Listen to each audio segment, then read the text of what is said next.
Hi, I'm Lauren. Welcome to my channel, and if you're returning, welcome back. Today we're going to talk about 8 ways that you can update and improve your social graces and deepen your connections.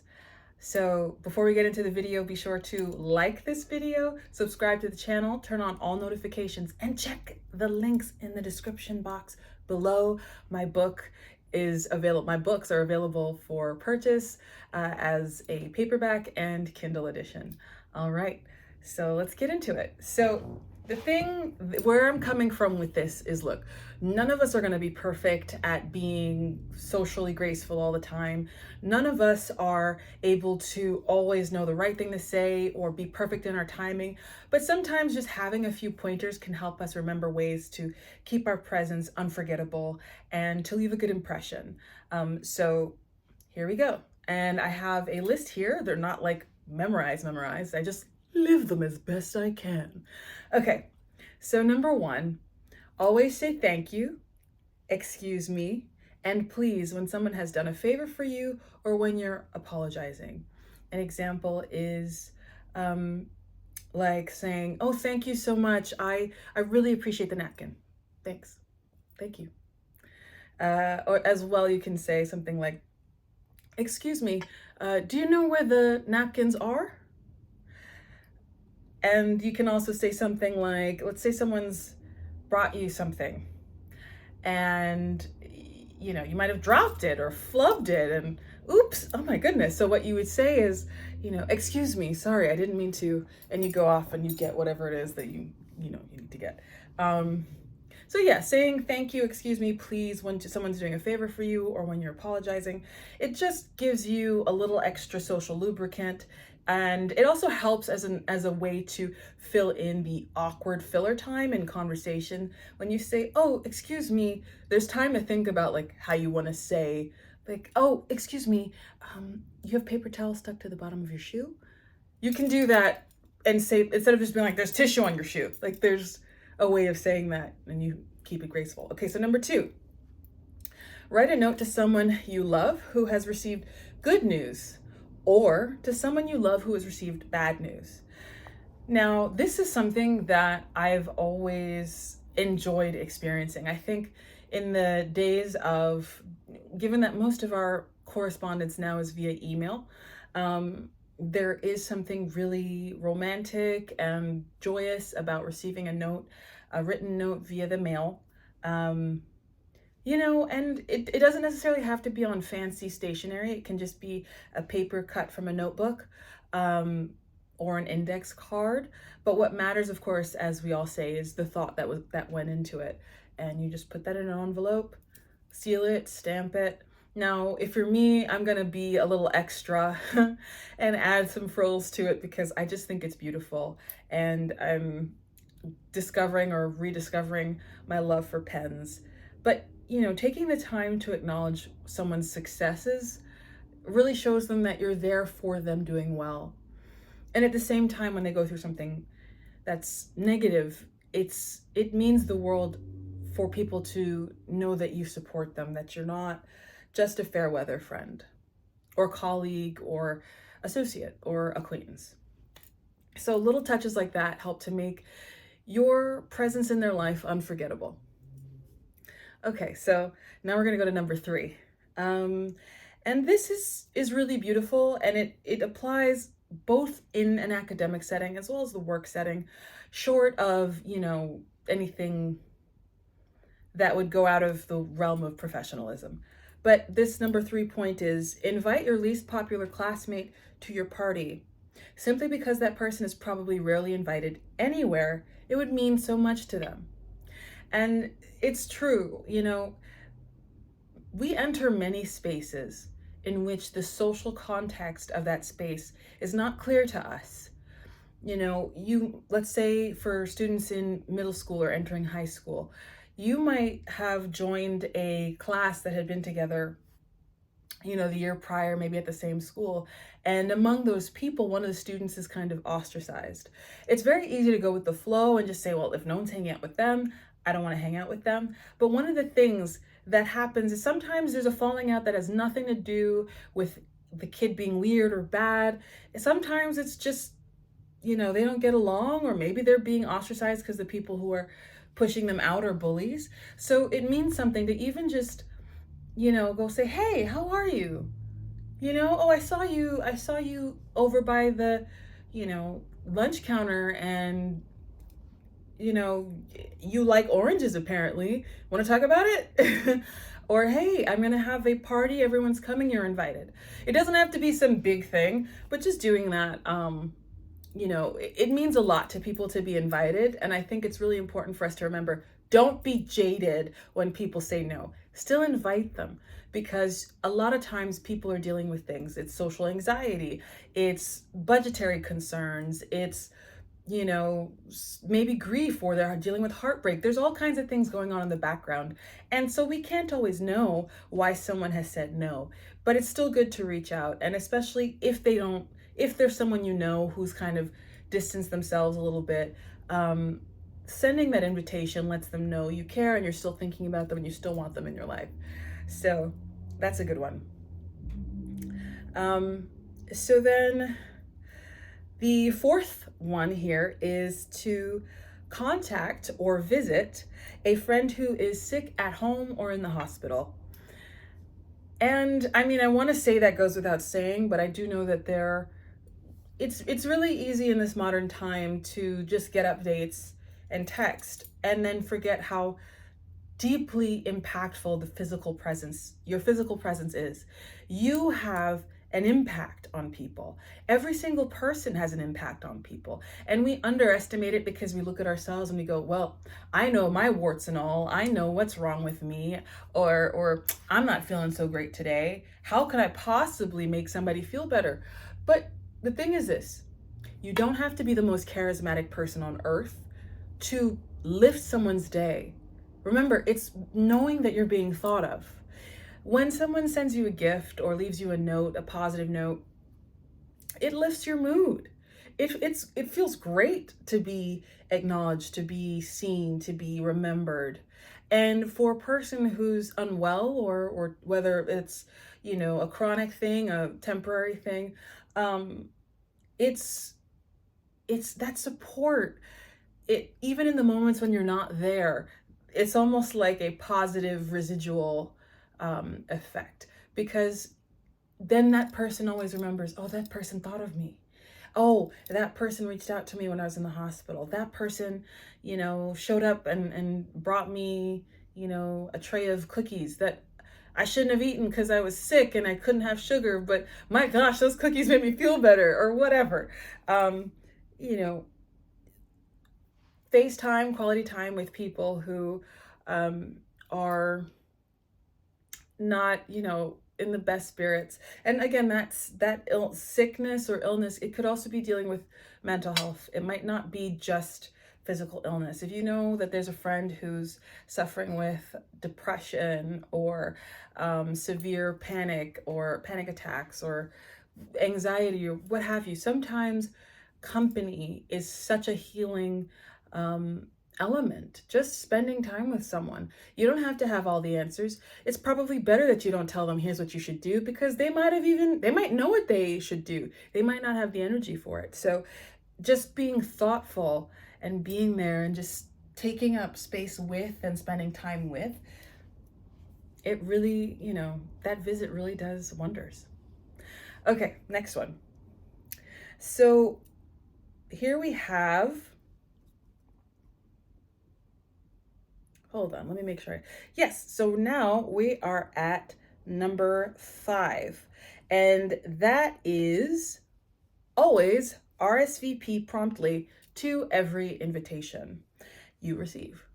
Yeah, so that is, it almost should go without saying, but it's very easy for us to get caught up. We go, oh yeah, I got this thing, I'll get back to it. I'm texting, and you just completely forget. Meanwhile, someone is trying to plan something where they're gonna buy like 20 plates, and they need to know, are you fish or chicken? Are you 1 or 2 people, etc. So it's very good to respond as quickly as possible. Again, I am not preaching down at you. I'm talking to myself too, because sometimes I have to remember to respond. But it always, I think, it's really great if you can help lighten the burden of people who are in the middle of pulling a lot of things together by just responding fast. Also, it just gets it off your plate and you don't have to keep thinking about it. Okay, so number 6, return. Yeah, return anything borrowed on time and in good condition. Now, again, I think that also depends. I'm sure there are many people who are like, look, I have a few siblings who need to hear this lesson. Whether it's you or someone else who needs to learn this lesson, it's just important to remember that things that we borrow, we do not own, and therefore we should take good care of it. In the same way that we'd want people to take care of what they borrow from us so that we could continue to enjoy it when it's back in our possession, we want others to do that for us, so we do that as well. All right, so now we have number 7. Okay, so be on time for appointments. Leave on time too, for nothing is more boring than someone who overstays their welcome. I think, again, that also depends. What does on time mean for arrivals in or informal settings? That's usually very clear. You have a meeting at a certain time or an appointment at a certain time, it's that time. Usually you want to arrive 10 to 15 minutes earlier to give you time for any incidentals. If you're 15 minutes early and then you get waylaid by something in traffic, or you need to stop and grab a quick glass of water or fill out a form, then the extra time helps you to be on time. And also, when you're on time, whether it's a service provider or whatever, they tend to actually treat you better because they appreciate that their time is respected. So that's a good thing. Additionally, when it comes to work, you don't want to be the one who's holding everything up. You just want to just go and do what you got to do. You know what I mean? Also, when you're on time, you don't you just be early to be on time, and then leave on time too. So again, that if you're in a workplace, there's a certain time you clock out, or it might be at the end of a shift, it might be at the end of a work deliverable or a certain thing for that day. I think that's a bit explanatory, but what I'll say is just make sure when you show up, you go there with, your best foot forward, and be the one to get the work done, communicate clearly, and keep looking for opportunities to grow and advance. Don't get stuck in one headspace doing one thing. Look around, get the lay of the land, and see what works for you or what flows for you. Certain environments, there are different styles of leadership and different styles of being promoted, and therefore it's good to know, okay, people who tend to take this job or be in these tasks are more fast-tracked for this kind of promotion, or they're put into this place and I'd like to be on this side, and in this what have you, this logistics versus marketing versus that sort of thing. The word escapes me right now, but we won't belabor the point. It's just really good to, it's really good to keep, good time in professional settings. Now, in social settings, private settings, good time does depend on many factors: cultural factors, location and venue factors. If you're at a wedding, and the event started at a certain time. If you're at a party, likewise, it starts at a certain time. But if it's a backyard barbecue, sometimes arrivals and departures are different. Some people are more formal in their social gatherings, and some people are casual. Some people are island time, CP time, whatever you want to call it. Some people are just more chill. And then there are people who are like, I have 2-hour brunches. They begin at 6 and not 6, they begin at 3 and they end at 5. And if you're not there, if you arrive 45 minutes late. So it's important to get the sense for where you're going, and being on time is always a great and safe bet. And so finally, for number 8, we have learn how to give compliments. Start with the members of your family. It's a great asset. So, yeah, the giving a compliment, you know why it's really good? The more you give compliments, the more you see good things in yourself. Because when you spend time focusing on the good things of others, you spend less time generating in your head this thought of, if I judge people negatively, they must judge me negatively. Sometimes what we put out is what we get back. And sometimes it's what we mentally put out, that only we are aware of. we you want to be in a positive headspace when you can look at someone and be like, oh, you're I love the way you wear that coat. It is absolutely stylish on you. You make me want to wear cheetah print, and work it. Like, then when you have an opportunity where, excuse me, when you have an opportunity where you want to wear something, fabulous and splashy, and you go, oh my gosh, is this too much? Think about it. In that moment, there is a memory that you have of like, oh, when I saw someone dressing really fabulously and kind of daring, I loved it and I spoke well of it. So it's one, you're sending positive vibrations out and just being a nice person, cheering someone up. But it also helps you to remember and focus on the better things, the brighter side of life. So learning to give compliments also, it's a way to generate goodwill, especially when you're meeting new people. It's something that I think when you're dealing with small talk, it's very easy for people to kind of get intimidated because they go, well, I don't know what to say. I don't know these people. Telling you, that's where a compliment comes in. You don't have to know, the person's favorite third grade board game. You don't have to know who their teacher was, in art history. You don't need to know their favorite color. A compliment is a great way to open the door. And obviously, you give a genuine compliment. You don't go, oh, I love your hair.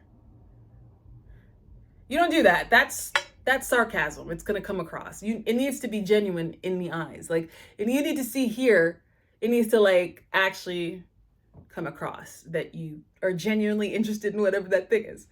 So, giving compliments, hi, or excuse me, like at the beginning when you're kind of interjecting, excuse me, I love the way you matched the fuchsia shoes and the emerald dress. It is so daring. That's it.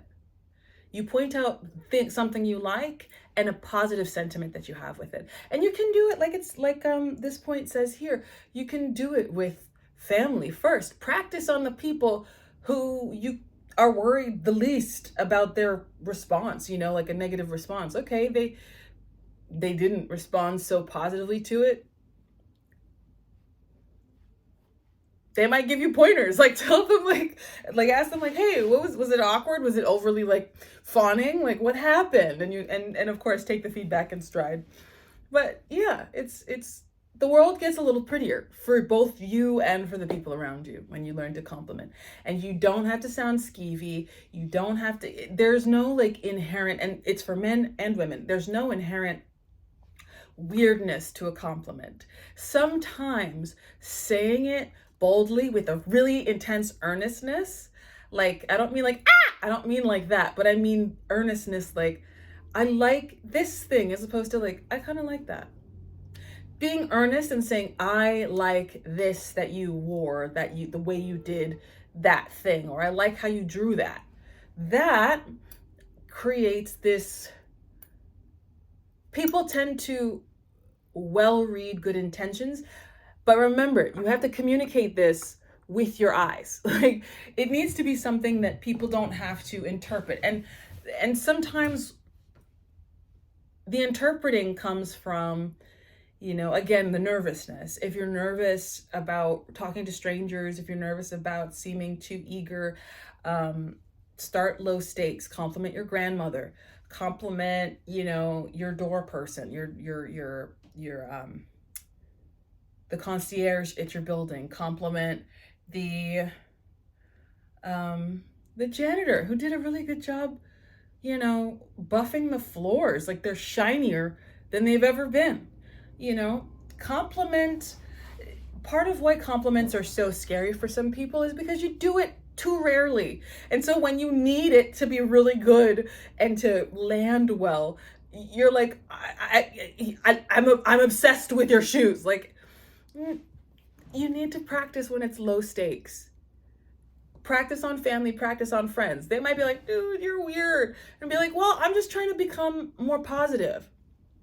You know, look, I'm just trying to spread the love. What are they going to say? How dare you?